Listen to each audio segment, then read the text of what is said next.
Una vez más, muchas gracias por ser parte de este webinar. La Fundación Global Democracia y Desarrollo, a través de su Centro de Estudios de Seguridad y Defensa, le entrega la segunda serie del webinar Fuerzas Armadas y Policía Nacional ante el COVID-19 en América Latina. Distinguidos expositores, oficiales, militares y policiales, público digital que nos acompaña. Hoy contamos con 342 inscritos. En estos momentos conectados estén. Buenas noches a todos.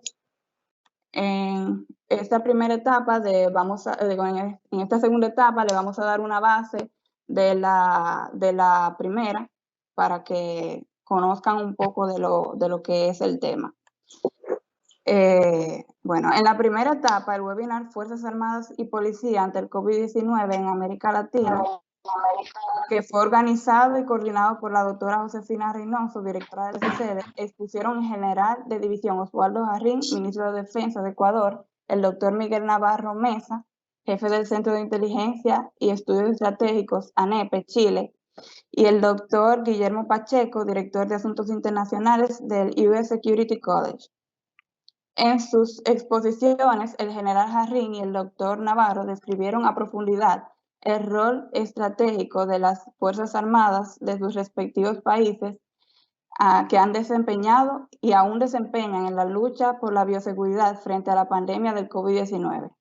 Sobresale en ambas exposiciones el hecho de que las Fuerzas Armadas de ambos países, subordinadas al poder político, han puesto a disposición de todos sus recursos logísticos, en especial su liderazgo, pensamiento estratégico y sus capacidades de planificación y organización.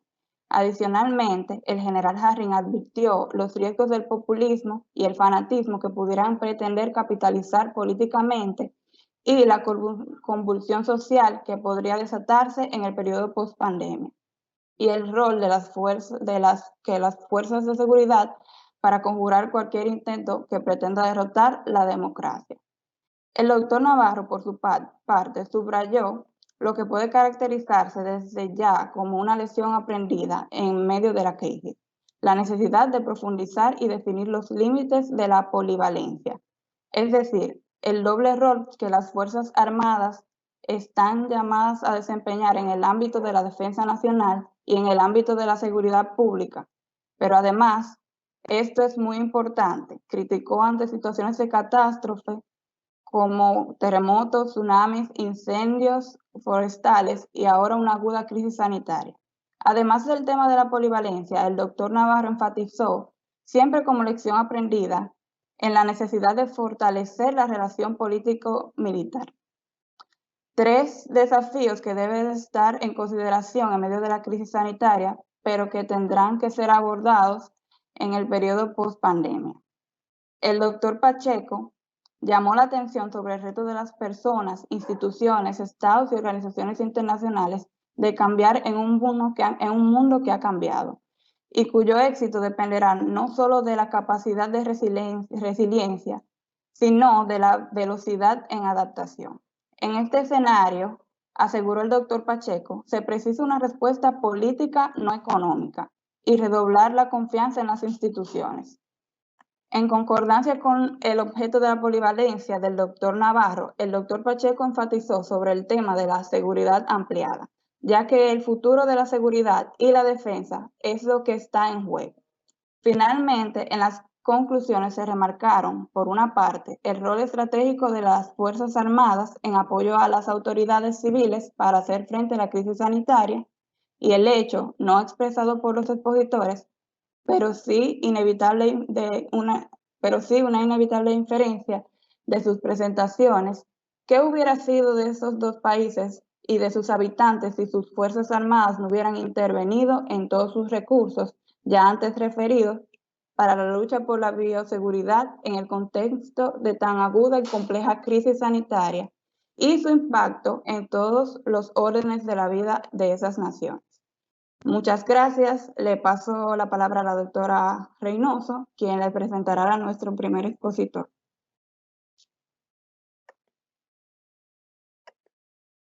Muchas gracias a todos por estar con nosotros. al principio del webinar no pudimos contactarnos, ya que por errores técnicos o situaciones técnicas mi internet se frizó, pero quiero darle la más cordial bienvenida en nombre del Centro de Estudios de Seguridad y Defensa y, por supuesto, de la Fundación Global Democracia y Desarrollo. Esta es la segunda etapa de este webinar y, como ustedes recordarán, ya Janine acaba de darle pues un resumen de las primeras conclusiones.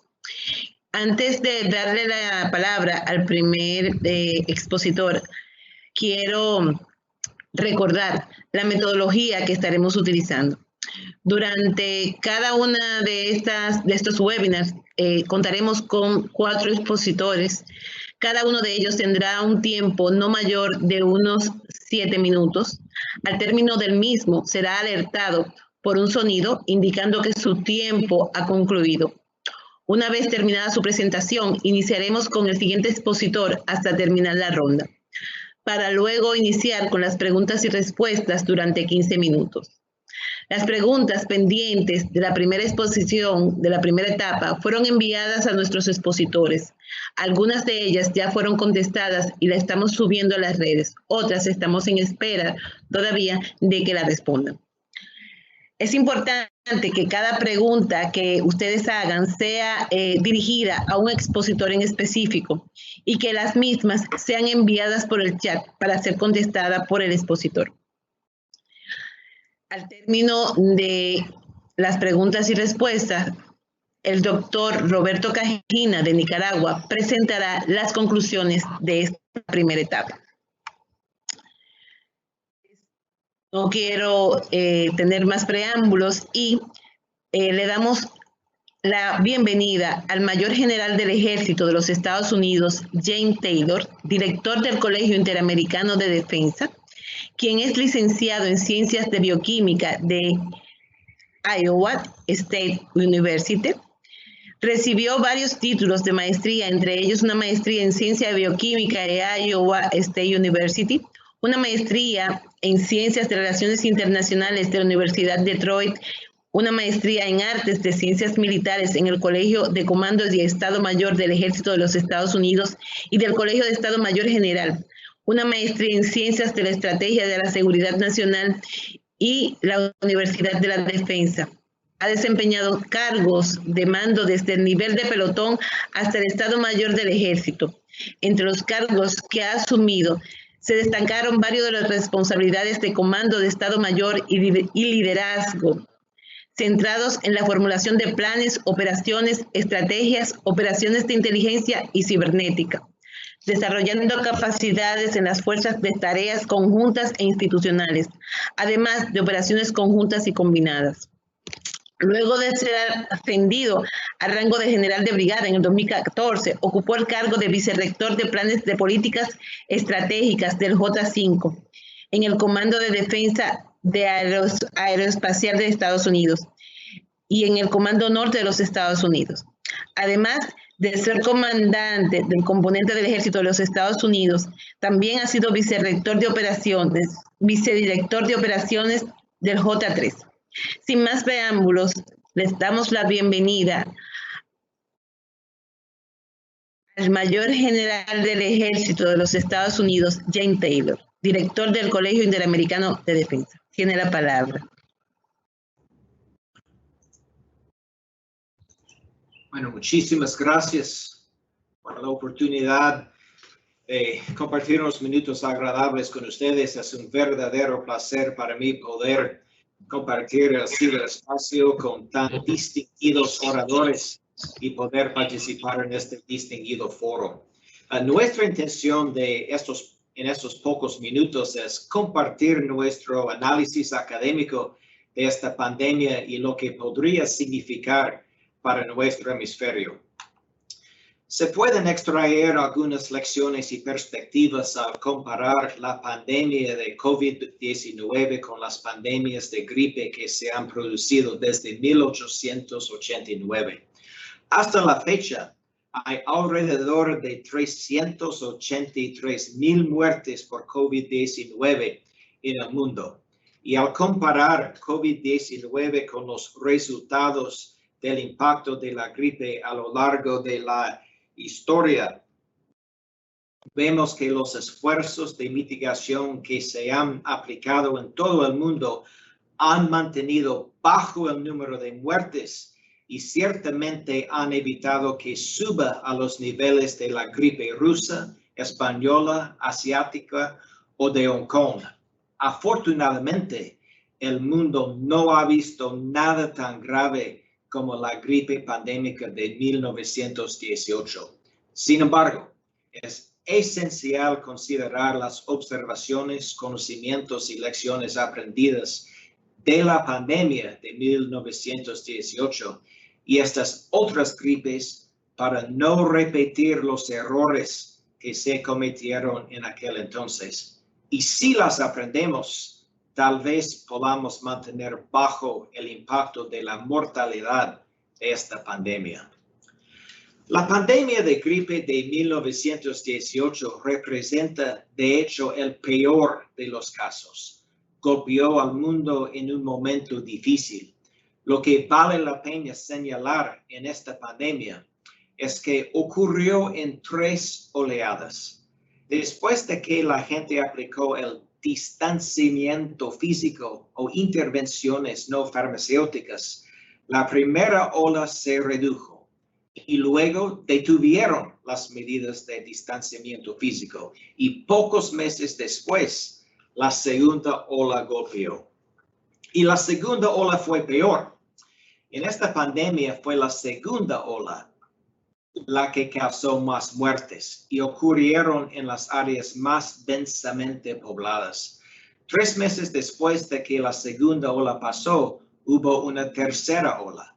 No fue tan mala como la segunda ola, pero fue peor que la primera. Todos los modelos de COVID-19 muestran una segunda ola que está programada para golpear a finales de otoño o principios de invierno.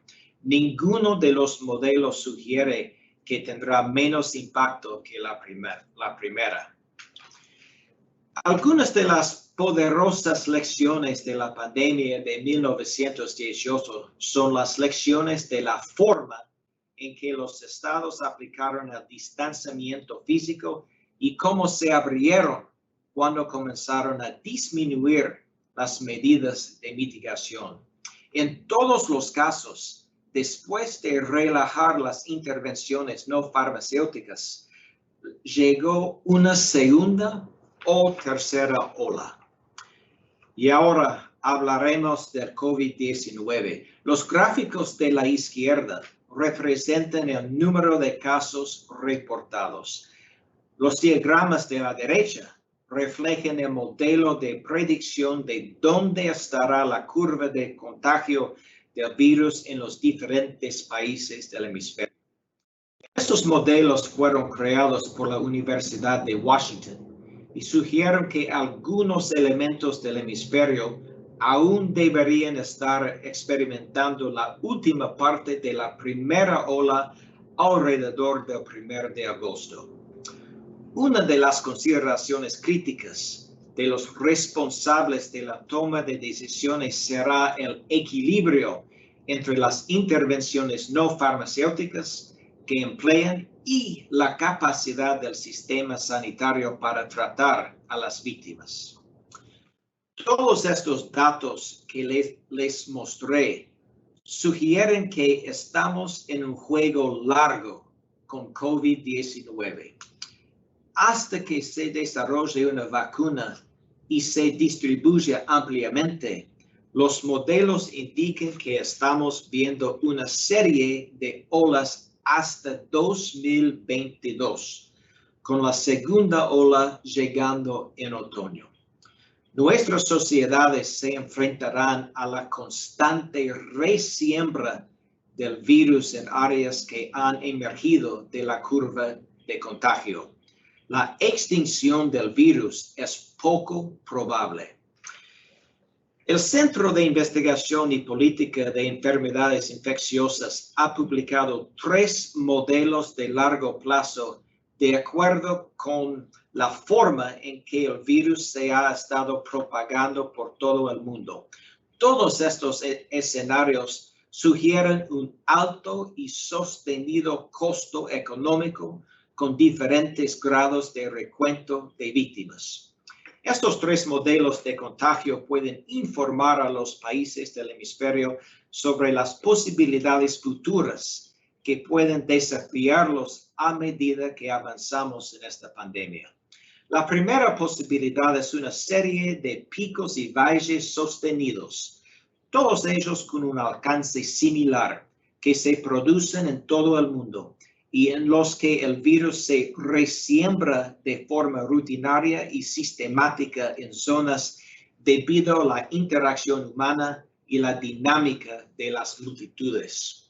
La segunda posibilidad es la que sigue el modelo de la gripe pandémica de 1918, en la que hay una segunda ola masiva en el otoño que tiene un alcance significativamente mayor que la primera ola. La preocupación con este escenario es que seguramente excederá la capacidad médica de la preponderancia de los países del mundo. La última posibilidad es aquella en la que tras la primera ola hay una serie de olas sucesivas de menor alcance y dentro de las capacidades de gestión de los sistemas sanitarios locales. Este es ciertamente un escenario óptimo en el que es manejable por los países involucrados. Estos modelos pueden verse influidos y mitigados por el desarrollo y la entrega de una vacuna eficaz o el descubrimiento de una metodología de tratamiento eficaz. Lo que todos esperamos evitar es un evento de cisne negro en el que las condiciones se alinean para crear una tormenta perfecta como la que ocurrió en la pandemia de 1918, en la que la tasa de víctimas se disparó a 20 millones debido a lo bien que se alineaban las circunstancias. Bueno, damas y caballeros, cuanto más disponibles sean los datos de los países, más estudios académicos científicos se realizarán sobre este tema. Cuanto más colaboremos en este complejo problema internacional, más éxito tendremos en su solución. Esta colaboración y estudio nos dará una mejor comprensión de qué modelo de predicción a lo largo plazo se aplicará y permitirá a nuestros países desarrollar las políticas y emplear los recursos necesarios para mitigar esta pandemia mundial con éxito. Bueno, les agradecemos su tiempo y les deseamos a ustedes y a sus familias, a sus instituciones y a sus países todo el éxito en esta lucha común contra una pandemia verdaderamente mundial. Muchísimas gracias. Muchísimas gracias, Mayor General James Taylor, por esta interesante presentación, un tema que pues todos estamos tratando de llegar a ver cómo podemos manejarlo en nuestros diferentes países. Ahora vamos a continuar nuestro webinar, pues con el general de división Walter Estrudillo Chávez, representante del Centro de Estudios Estratégicos del Ejército de Perú. El general de división del Ejército de Perú en situación de retiro participa en el Seminario Internacional representando al Centro de Estudios Estratégicos del Ejército de Perú, del cual es asesor principal. Es fundador y director internacional de gobernabilidad y desarrollo y seguridad. Ostenta el grado académico de doctor en desarrollo y seguridad estratégica por el Centro de Altos Estudios Nacionales de Perú. También es doctor en administración. Es magíster en defensa y seguridad hemisférica del Colegio Interamericano de Defensa de Estados Unidos. Es también Es también máster en formación de calidad educativa de la Universidad Complutense de Madrid. Que ha desempeñado el 2012 y el 2014, director del Centro de Estudios Navales entre 2015 y 2016. Sin más preámbulos, les dejamos al general de división Walter Austridio Chávez con el tema La interdependencia entre la seguridad y el desarrollo, los nuevos roles de las Fuerzas Armadas. Adelante, por favor. Gracias. Ante todo, agradecer a la Fundación Global Democracia y Desarrollo y al Centro de Estudios de Seguridad y Defensa por la invitación para participar en este seminario. Sin duda, los temas que se están tratando son de mucha actualidad y nos va a permitir compartir varias ideas para intercambiar experiencias, particularmente en los países de la región. No corre la diapositiva, sin embargo voy a hablar, ya que no corre, no es posible las diapositivas, pero de manera general mi exposición se centra en hacer notar la interdependencia entre la seguridad y el desarrollo.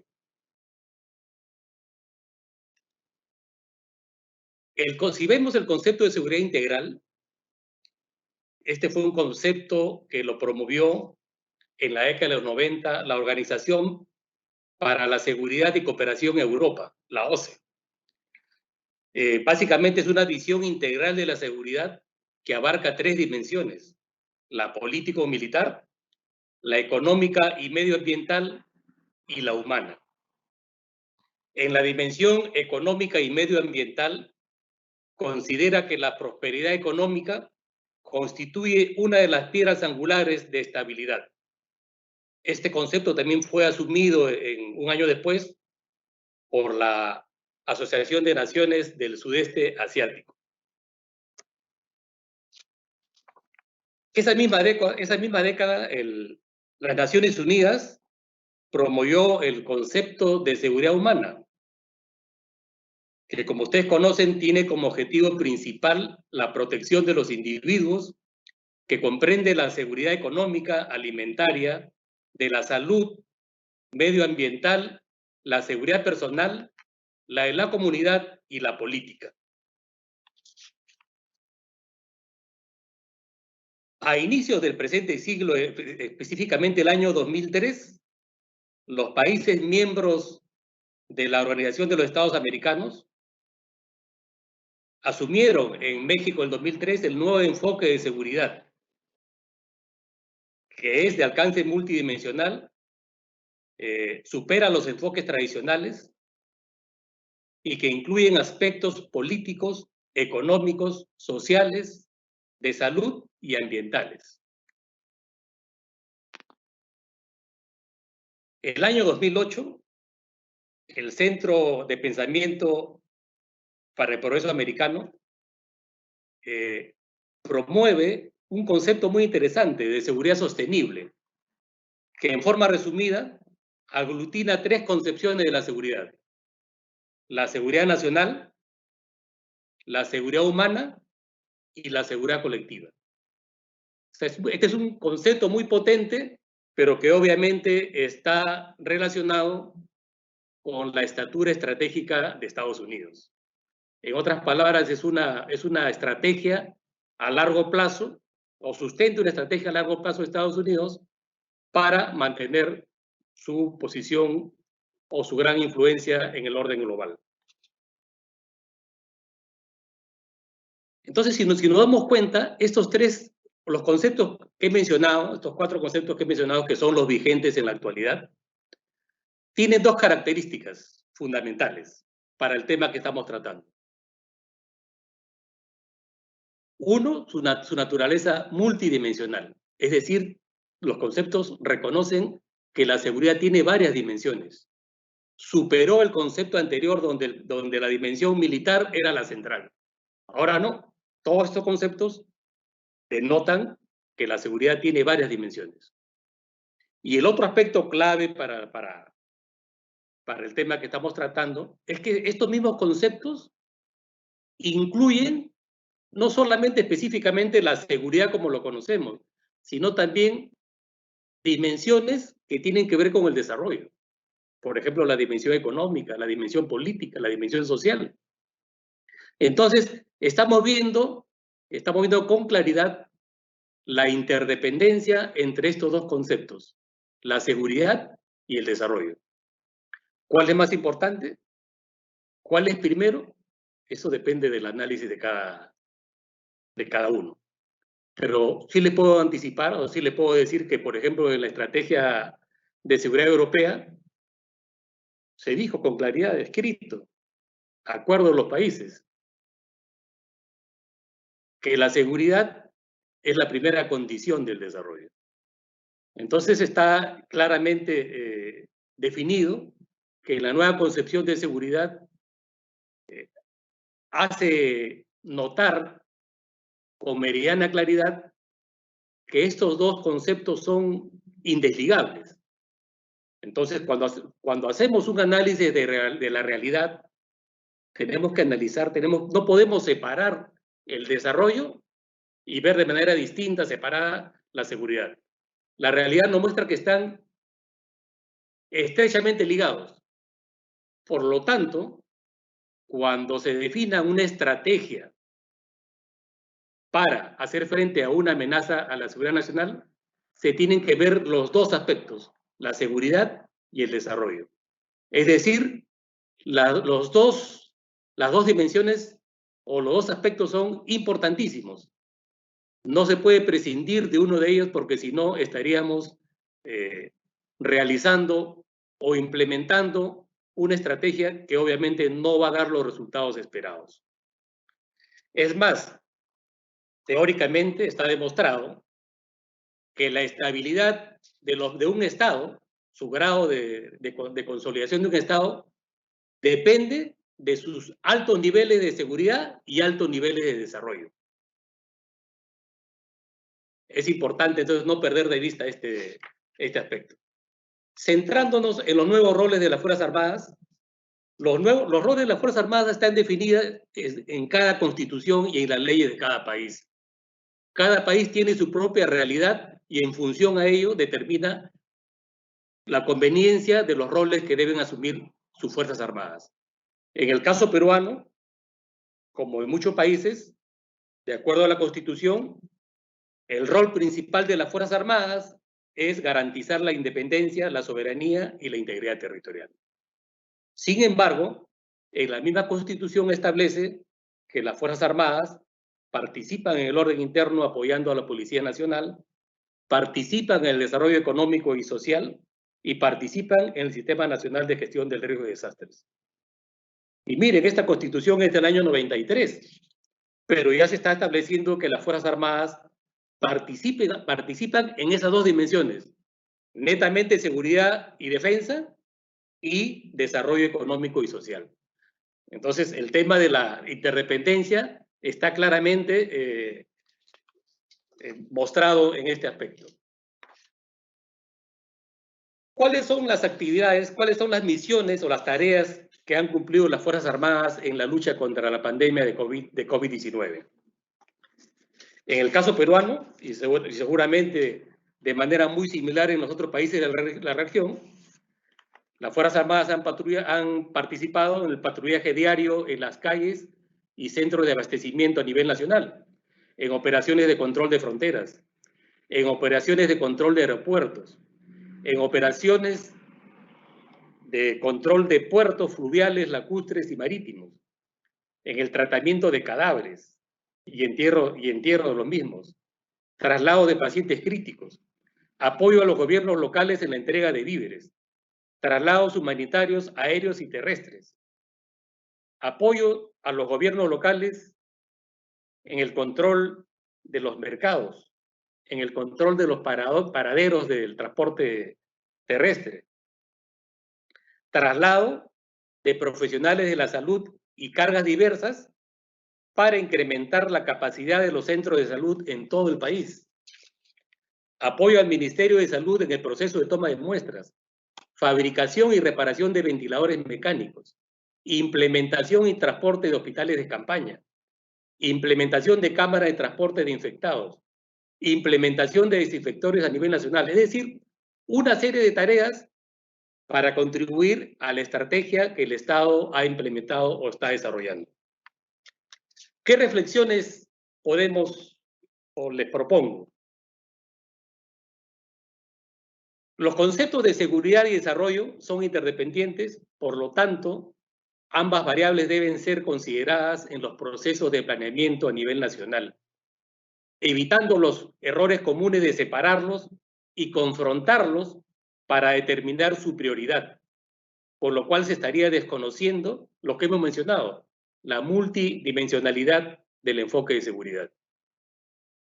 Otra reflexión que quiero compartir con ustedes es que los conceptos de seguridad vigentes, lo que hemos tratado al inicio de la exposición, implican una visión amplia de la seguridad, que reconoce un equilibrio entre sus dimensiones políticas, económicas, sociales, de salud y ambientales, entre otras que se puedan definir. Por lo tanto, para su implementación requiere un diseño y planeamiento multidisciplinar equilibrado. Es decir, se requiere la participación de profesionales de distintas áreas del conocimiento humano.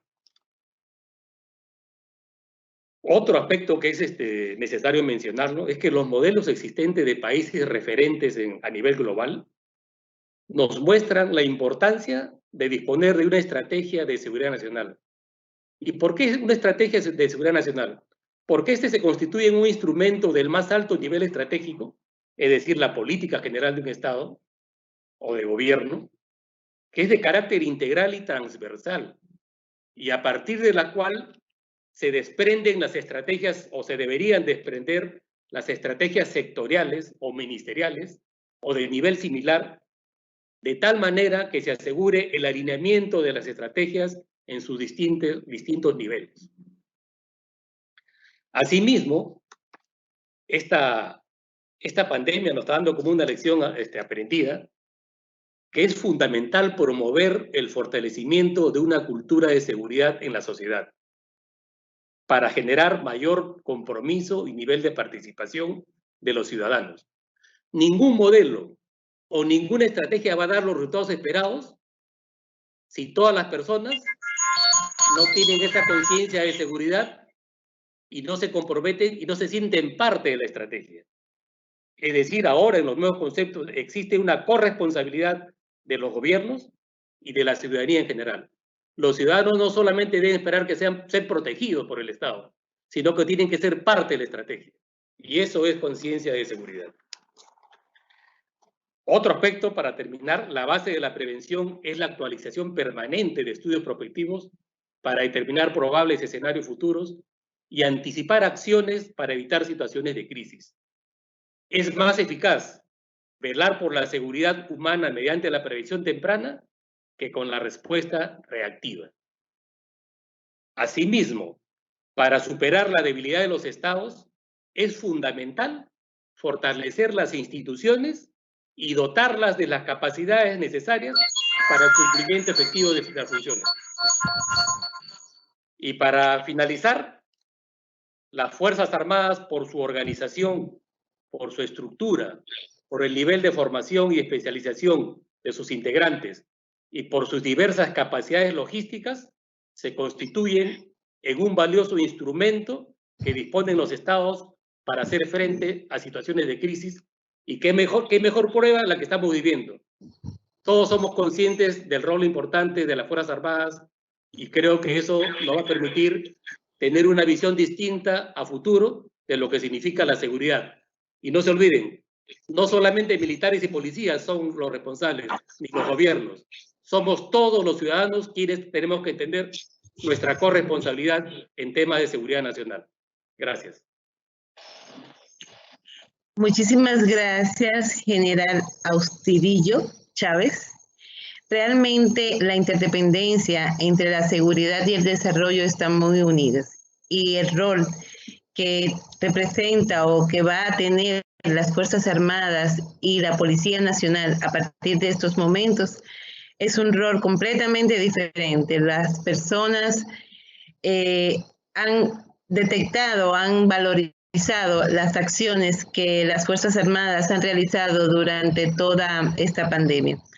Así que el tema que trajo es un tema bastante interesante y realmente nos deja mucho que pensar hacia dónde van las Fuerzas Armadas y cuáles serán los nuevos roles que tendremos que tener en base a esto. Pues vamos a continuar ahora con nuestro próximo expositor, quien viene desde Argentina. Es el capitán de fragata de Infantería de Marina, Eduardo Raúl Balbi, presidente de Anticiparse.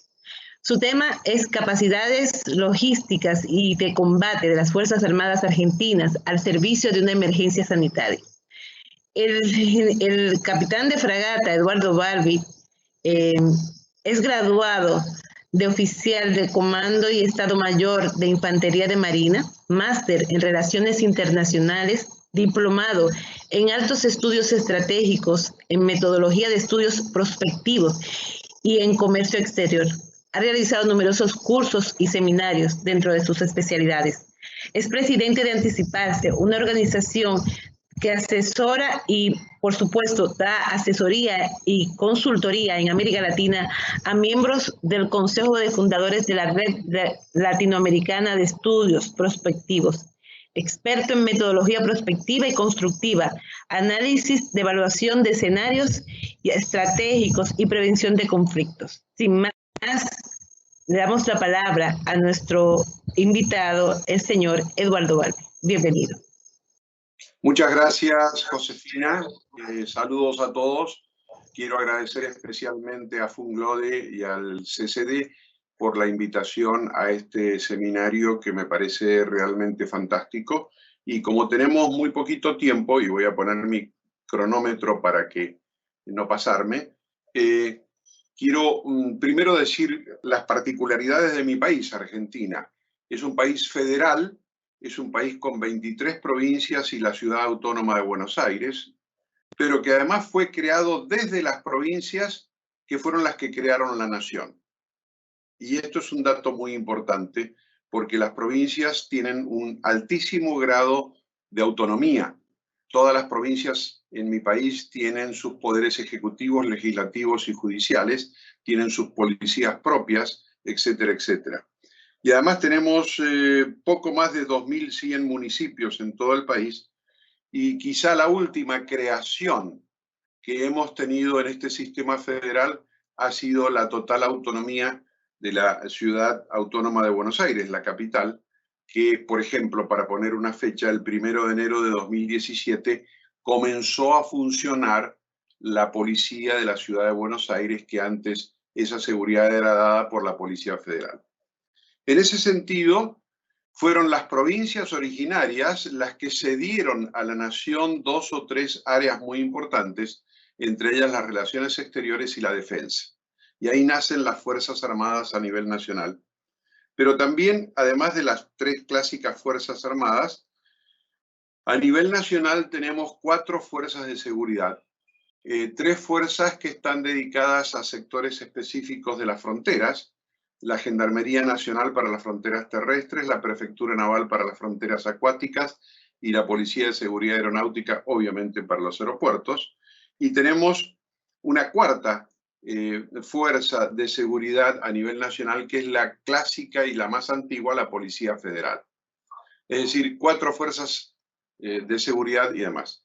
En esta pandemia, obviamente, las Fuerzas Armadas y las Fuerzas de Seguridad han respondido de una manera fundamental y muy rápido y con mucha precisión en lo que podríamos llamar sus capacidades logísticas por un lado y sus capacidades operativas por otro lado.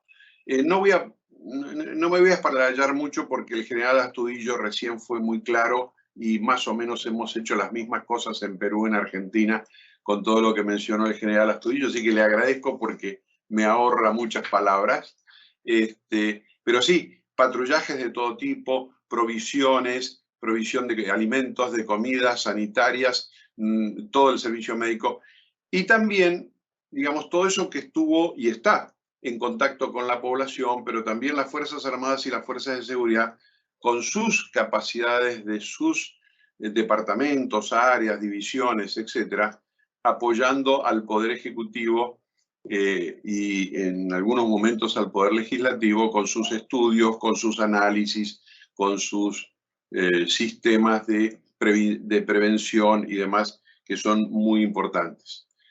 Es decir, de alguna manera en mi país se ha visto que la respuesta de las Fuerzas Armadas y de las Fuerzas de Seguridad nacionales, como de las policías provinciales, ha sido realmente muy buena, muy rápida y muy eficiente. Y gracias a Dios que estaban dispuestos y capacitados para hacerlo. Pero quizá lo más importante que tenemos que pensar nosotros ahora es en qué es lo que viene y cómo viene.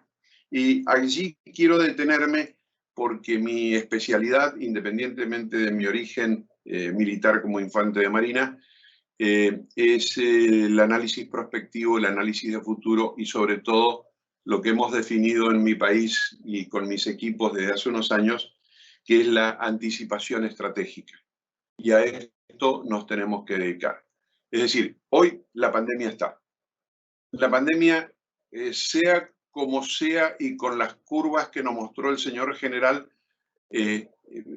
podrá ser mayor, podrá haber una segunda ola o no, pero de todos modos, la vida de la pandemia va a seguir y nosotros tenemos que anticiparnos estratégicamente a las cosas. Tengamos en cuenta que esta pandemia fue anunciada por primera vez de manera general en 1997 por el Millennium Project, cuando fijó los 15 desafíos del mundo. Y recientemente, en marzo del 2019, en un informe concreto de que iba a haber una epidemia. Es decir, no existen muchos cisnes negros, excepto en Australia, que hay cisnes negros y que se los puede ver en los parques, pero no existen tantos cisnes negros por todos lados. El asunto es aprender a ver lo que puede venir.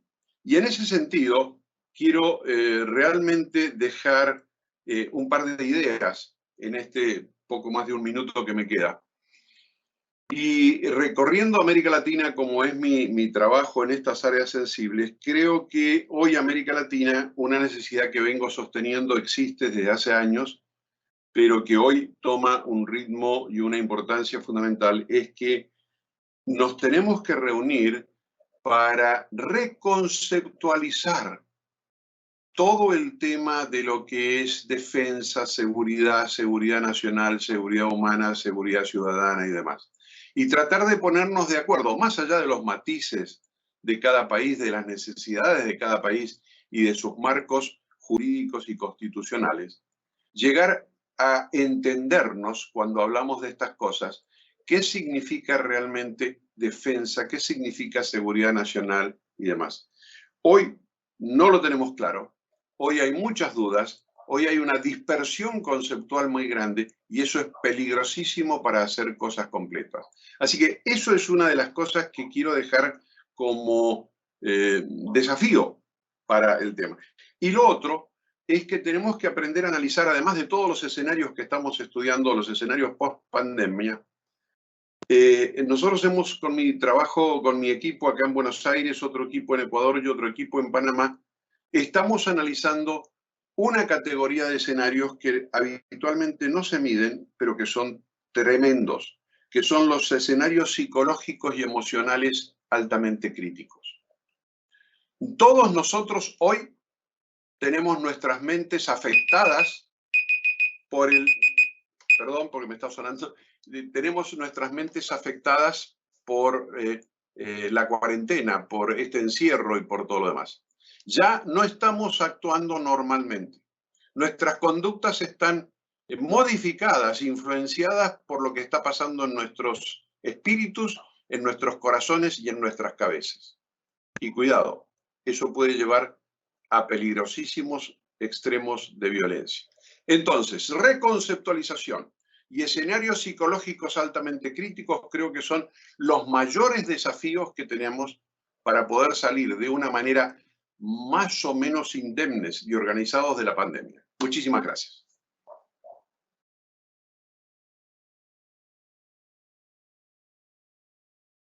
Muchísimas gracias, Eduardo, por tu exposición. De hecho, sí, es un punto sumamente importante analizar a dónde nos está llevando o dónde nos ha llevado psicológicamente la pandemia, el encierro, el nuevo cambio de vida, la separación física.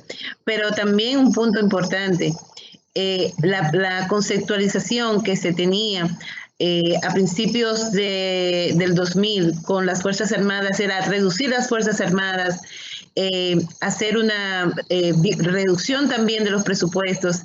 Yo creo que con el ejemplo que ha dado en estos momentos las Fuerzas Armadas y las policías en el mundo, pues debemos de repensar si los presupuestos de defensa deben reducirse o ampliarse, si las capacidades o la profesionalización de las Fuerzas Armadas hay que reorientarla a estas nuevas tendencias de bioseguridad. O sea que son muchos puntos lo que debemos de revisar en relación a tanto a las Fuerzas Armadas como a la Policía Nacional, porque hemos visto cómo las Fuerzas Armadas también han estado trabajando de manera como lo decía el general Astudillo, como han trabajado de manera conjunta con otras instituciones y sobre todo con la Policía Nacional.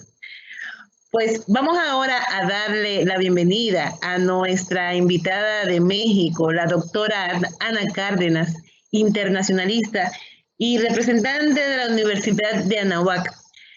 La doctora Cárdenas, como dije anteriormente, es internacionalista en Relaciones Internacionales y Seguridad Nacional de la Universidad Nacional Autónoma de México, la UNAM, máster en Análisis Políticos y Medios de Información, licenciada en Relaciones Internacionales del Tecnológico de Monterrey, México. Actualmente se desempeña como internacionalista del Técnico de Monterrey y de la Universidad de Anáhuac Norte y Sur. Eso es parte de la red de politología. Recientemente concluyó su estancia en la Academia de la Universidad Central de Chile.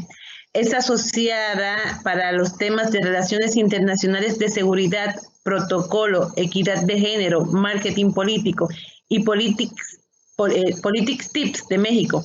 Fue miembro del Consejo Editorial del Periódico de Reforma en el 2011 hasta el 2014 y directora de la carrera de Relaciones Internacionales del Tecnológico de Monterrey.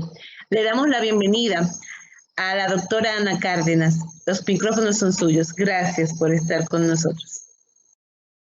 Gracias, Josefina, muy contenta de estar aquí, muy agradecida con Funglode a través del CCD por esta invitación y saludo con mucho gusto a mis compañeros panelistas y a quienes nos acompañan pues de diversos lugares del mundo y con mucho orgullo pues representando a las mujeres interesadas también en estos temas. Bueno, pues sin más, lo bueno es de ser la última, es que me permite también de alguna manera ahorrar algunos temas que mis compañeros han tratado con tanta perfección, tales como las generalidades de esta pandemia que nos toma, pues si bien avisados, de alguna manera tampoco ciertos de cuáles iban a ser las consecuencias, porque era algo prácticamente desconocido. Lo más similar que teníamos, como bien dijo el mayor Taylor, en magnitud, pues fue la fiebre española.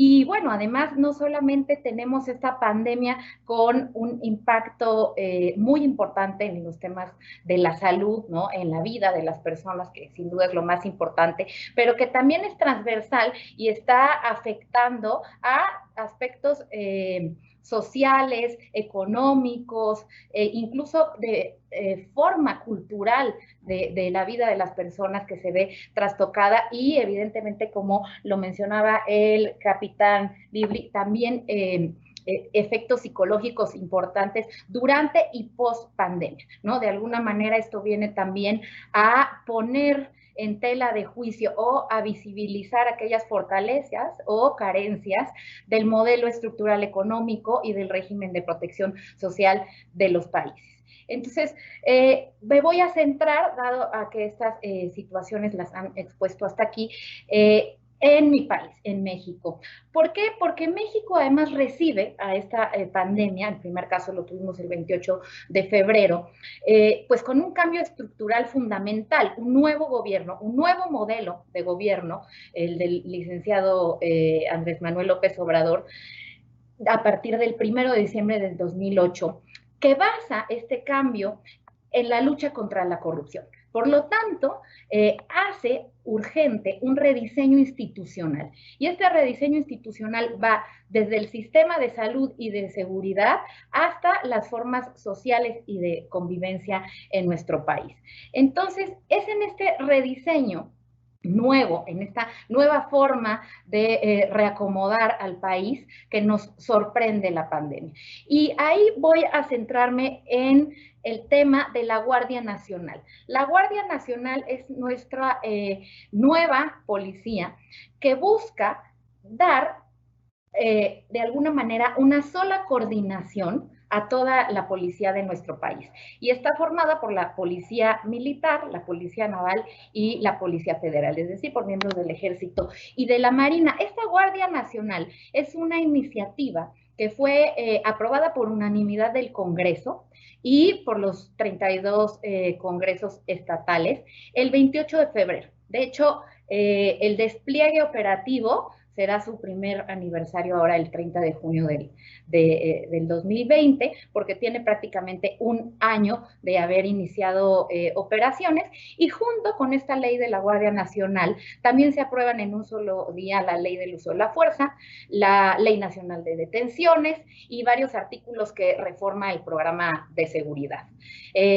Actualmente, ¿no?, esta pandemia toma a la Guardia Nacional con 80,000 elementos, la meta es llegar a 150,000 miembros, y ellos están distribuidos, el territorio nacional está distribuido en 266 demarcaciones, ellos ahorita están ya en 150 regiones, ¿no?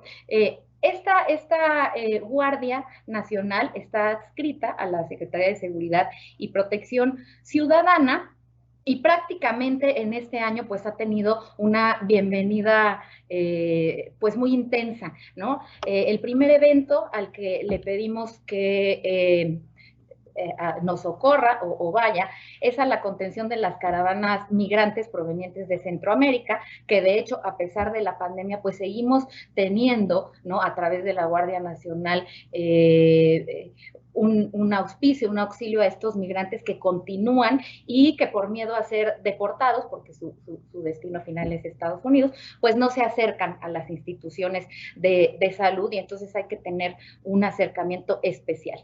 Y el segundo evento es el auxilio en la pandemia del COVID.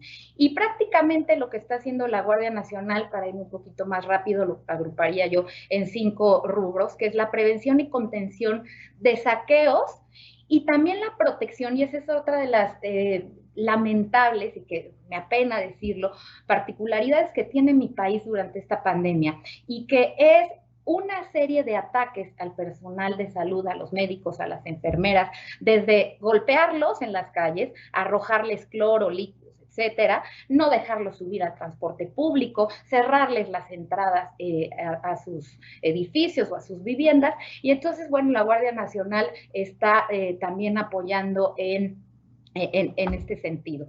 Por otro lado, bueno, pues la protección a la infraestructura crítica, las instalaciones estratégicas, como habían ya señalado en el caso de los otros países como Perú, Argentina, y un incremento también que ha habido, que es el fraude cibernético, la propagación de noticias falsas. Entonces, con la reciente incorporación, ¿no?, que se da de hecho durante la pandemia de la policía científica a la Guardia Nacional, se está combatiendo esto, y también forma parte de la coordinación para la logística de distribución de insumos médicos, recursos estratégicos. Respecto a nuestras Fuerzas Armadas, previo al COVID, ya estaban directamente apoyando otras actividades que además continúan porque se consideran estratégicas, que es la construcción del nuevo aeropuerto Felipe Ángeles, 2 tramos del Tren Maya, 250 sucursales de un nuevo banco, el Banco del Bienestar, y los 150 cuarteles en los que están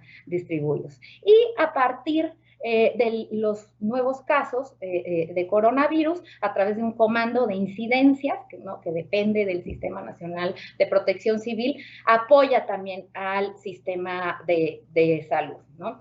La importancia de esta incorporación, y creo que coincidimos todos aquí, es fundamental en la lucha contra la pandemia por el despliegue que tienen las Fuerzas Armadas, conocen el territorio, ¿no? Lo abarcan y pueden de alguna manera coordinar los esfuerzos de tal manera que se economicen, y el mando estructurado, jerarquizado con responsabilidades determinadas a ciertos mandos y que se encargan de cubrirlas.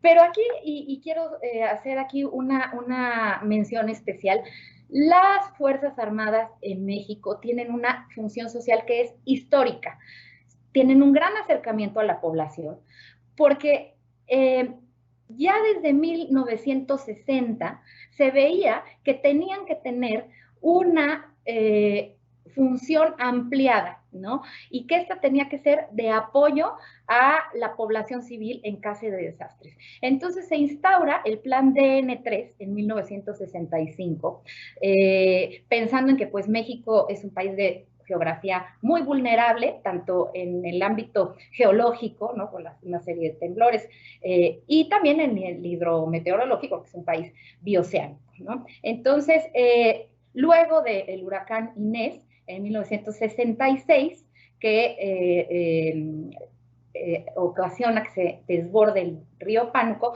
se echa a andar este plan DN3 que se ha ido perfeccionando y que finalmente ha acercado a las Fuerzas Armadas y se les ha reconocido por parte de la población como un eje fundamental de la atención en caso de estos desastres. Y el plan Marina, ¿no? Que a pesar de que la Marina ya venía también de años atrás colaborando con el Ejército, bueno, este plan se llama el Plan Marina y se echa a andar en el 2001 como un plan de apoyo a la población civil en caso de desastres o de emergencias. Evidentemente tampoco quiero entrar como en todas las cifras de cuántos aviones, cuántos hospitales, etcétera, porque ante una pandemia que hoy tiene en México 97.370 casos acumulados y tiene 10.637 muertos, pues cualquier cifra es poco, ¿no?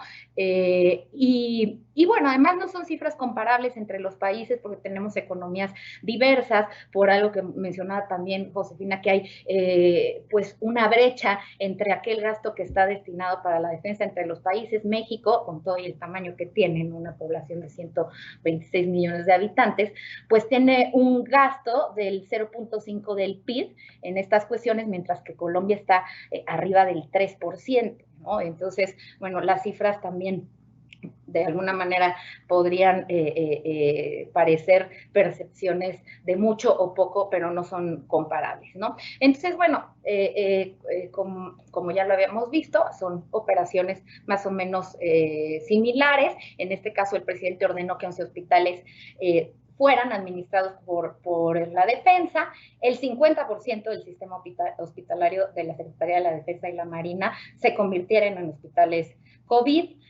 Hay una implementación de centros de aislamiento voluntario también por parte de las Fuerzas Armadas, la compra, distribución de insumos, se han implementado sistemas logísticos de distribución, también son los encargados de los informes de capacidades y resultados, y en coordinación con la Guardia Nacional han apoyado al COVID, pero también el COVID ha tenido una incidencia en el crimen organizado importante. Y el 11 de mayo, por decreto, las Fuerzas Armadas se incorporaron en el apoyo a tareas de seguridad pública, que si bien lo venían haciendo desde hace más de 30 años, pues con esto se da un paraguas, digamos, jurídico que les da esta ruta para poder actuar hasta marzo del 2024, y esto también se da como una situación de excepcionalidad paralela y resultante de el COVID, porque los últimos 4 meses o los primeros 4 meses del 2020 han roto récord de asesinatos y homicidios en nuestro país, con una cifra que supera los 11,000 casos, ¿no? Porque de alguna manera, y cuando vemos que los negocios se han afectado, pues finalmente el narcotráfico también es un negocio, y las medidas de seguridad tomadas, como el cierre de fronteras, la cancelación de los vuelos, el autoconfinamiento y reducción en el transporte también marítimo, pues ha traído también una reducción del consumo de drogas tanto en Estados Unidos, que es el principal mercado, y en México, ¿no? Por lo tanto, el crimen organizado pues ha encontrado otras nuevas formas de retener sus ingresos a través de delitos del fuero común, ¿no? Entonces yo nada más para ya cerrar, querría decir que las Fuerzas Armadas mexicanas constituyen un caso atípico en el mundo. Es una fuerza bélica con una auténtica vocación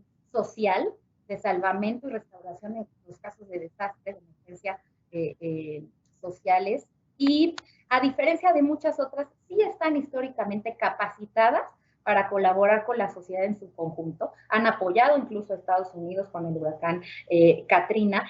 Y este rol, que en muchos momentos fue criticado, incluso en algunos libros como de Jeffrey Thiel, de Sea Power, se juzgaba a la Armada porque tenía esta función social más que de una armada, pues hoy creo que México puede ser un nuevo paradigma de estas funciones ampliadas, de esta cercanía con la sociedad, pero también puede ser un ejemplo de cómo no se debe sobrecargar a las Fuerzas Armadas. Y si bien hay que ampliar las funciones, no pueden regresar porque ya no hay tareas como era antes, tradicionales, sí hay que tener mucha atención en el equilibrio, en qué tanto de sus funciones están cumpliendo cosas que le corresponde al poder político, de fortalecer a las instituciones de forma transparente, democrática, y en función de que eso se cumpla, pues podrán realizar otro tipo de funciones que no sean las que no les toca, pero que sí puedan apoyar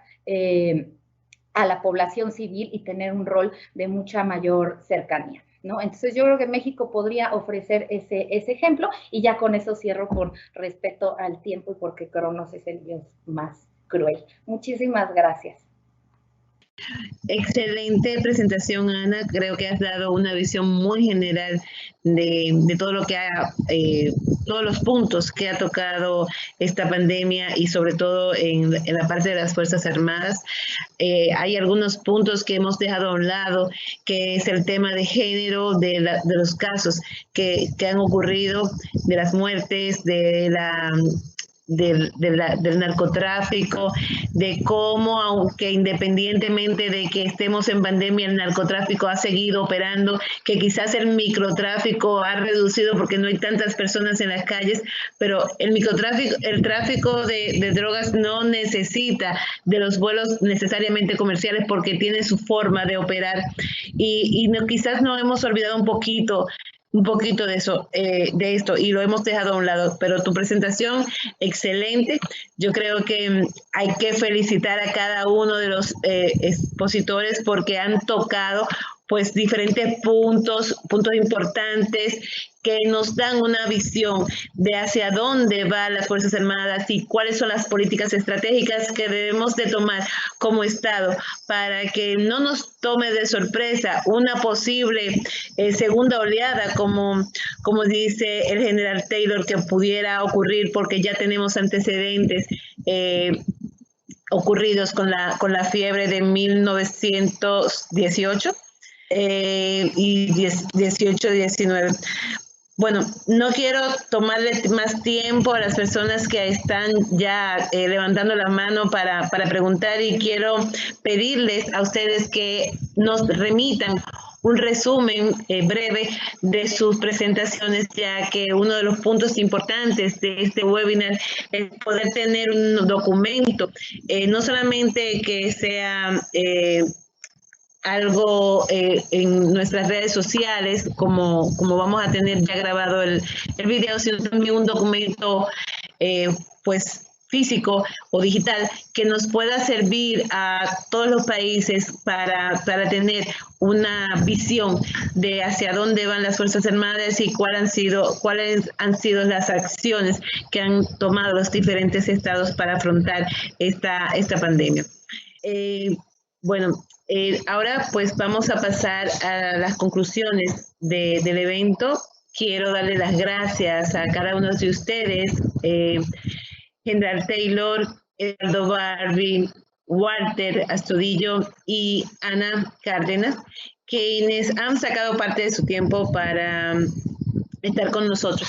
Ahora le paso la palabra a, por supuesto, nuestro querido amigo Roberto Cajinas, quien es la persona encargada de presentar las conclusiones. Roberto es consultor civil de seguridad y defensa, gobernabilidad democrática y miembro de la Junta Directiva de RESDAL de Seguridad y Defensa de América Latina de Nicaragua. Bienvenido, Roberto, gracias por estar con nosotros durante todo este tiempo, calladito, tomando nota, pero siempre con unas conclusiones excelentes que fueron leídas con anterioridad al principio del evento por nuestra asistente administrativa, la señorita Jenny.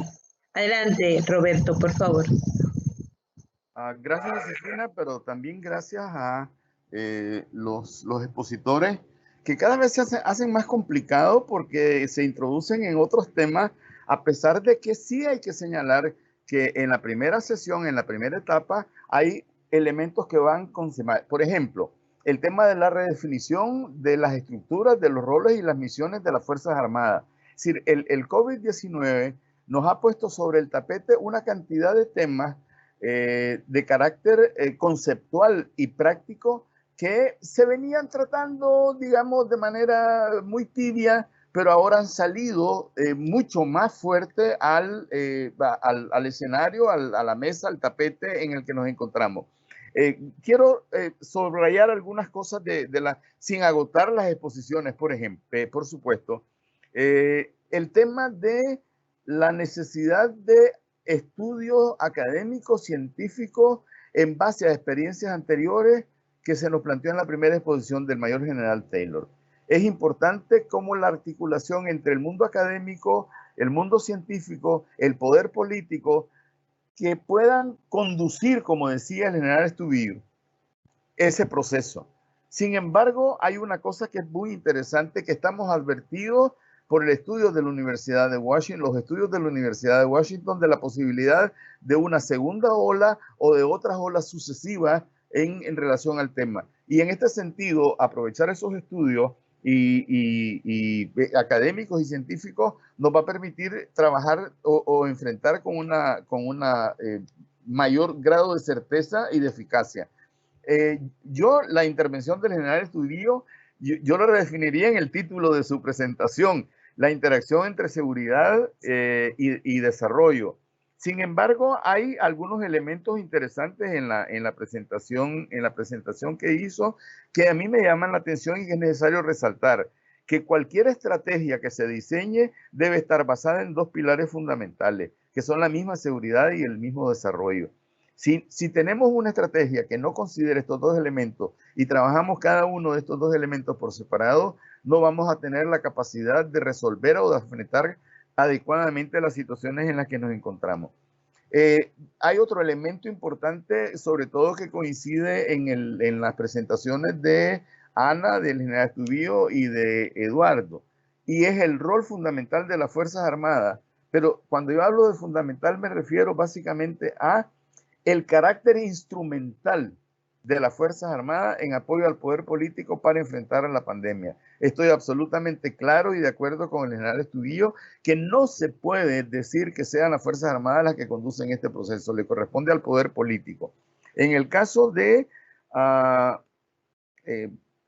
reconceptualización, lo que decía Eduardo es interesantísimo. Hay una pobreza conceptual en este debate que tenemos que comenzamos a abrir aquí como una lección aprendida o que ya se había abierto antes un poquito. Se mencionó el caso del concepto multidimensional de seguridad en la sesión anterior, se habló de seguridad ampliada. y redefinir seguridad y defensa, que es lo que planteaba Eduardo, es uno de los elementos más importantes, una de las lecciones más aprendidas que a expertos civiles y a militares en activo, en retiro, y gente del mundo académico que se dedica a estos temas, vamos a tener que volver a pasar. Me llama la atención, y eso es interesante porque está vinculada la primera exposición con la Eduardo. ¿Qué viene después? Yo le llamaría el day after, el día después, porque no va a haber un día después realmente, sino va a haber un año después para poder vivir en esta nueva normalidad.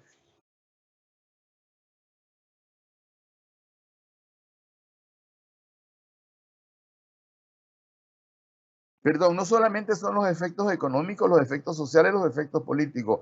Eduardo marcó una cosa interesantísima, que es el efecto psicosocial que la pandemia está teniendo. Estamos viviendo circunstancias diferentes, estamos viviendo en circunstancias que yo lo podría poner en mi caso específicamente. Mi oficina está en mi habitación, es decir, y estoy confinado a eso, al final de cuentas. Hoy, por ejemplo, tuve que hacer una cosa que nunca había hecho, es decir, salir al mercado, salir de compra y comprar provisiones para 2 semanas y media, para 3 semanas. Porque estoy decidido a no salir por esas 3 semanas. Y lo que planteaba ahí el caso del general Estudillo, fundamental. No es responsabilidad del gobierno, no es solo responsabilidad del gobierno, no es solo de las Fuerzas Armadas, sino que es una responsabilidad social. Y en esa responsabilidad social estamos todos involucrados. Al final de cuentas, hay elementos que permanecen o que se vuelven al tapete en relación a la primera sesión. Y el otro tema es cómo vamos a trabajar en la medida en la que estamos advertidos de una segunda o de más olas de la pandemia, cómo vamos a trabajar este tema en las condiciones en las que nos permitan o se den durante esa segunda ola o tercera ola o la que lleguen. Finalmente, yo sí quiero resaltar en algo que, si bien es cierto, Defensa Nacional tiene un campo de acción bien definido, bien delimitado, la soberanía, la integridad y la integridad territorial y la independencia nacional, siempre los ejércitos han participado en otras misiones no tradicionales. Cuando comenzó este tema de la seguridad multidimensional, se comenzó a hablar ya antes, se hablaba de las misiones no tradicionales.